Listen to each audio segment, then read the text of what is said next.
புதுநெல்லு புதுநாத்தில் நீங்கள் நடிக்க கஷ்டப்பட்ட காட்சி அப்படின்னு எதை சொல்லலாம்? எனக்கு பெரிய வசனங்கள்லாம் பெரிய இதுவாக இல்லை. பட் நடுவில் அவர் வந்து "ஆ, நான் மட்டும் உனக்கு மருமகளா ஐ மீன் இந்த இது வந்து சின்ன கொண்டதான் சொல்கிறேன். இவர் வந்து இவரு கொஞ்சம் இந்த ஐ ஜிங்கு சக்கா ஜக் ஜங்கு சக்கா ஜிங் அப்படின்லாம் வரும்.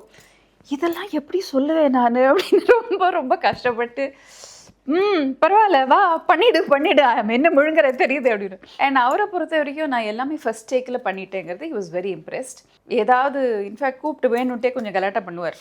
நீங்கள் பாருங்கள், எவ்வளோ பெரிய லெங்க் டைலாக் வேணால் சொன்னால் உடனே சொல்லிடுவா. கொஞ்சம் என் மூஞ்சியில் சரியில்லை அது அப்படின்னா அப்படியே ஃபங்க் ஆயிடுவா பாருங்களேன் அப்படின்னார். அப்படி பண்ணிட்டாருன்னா 3வது டேக் ஆக்கிட்டேன். அது ஒரு பெரிய ஒரு எப்படி பண்ணலாம் அப்படிங்கிற ஒரு இதுதான்.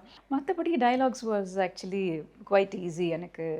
ஏன்னா ஒரு அப்போ உள்ள வசனங்கள்னு சொல்கிறதா என்னன்னு தெரியல, அழகான ஒரு ஃப்ளோவோடு இருக்கும், கருத்துள்ள விஷயங்களாக இருக்கும்.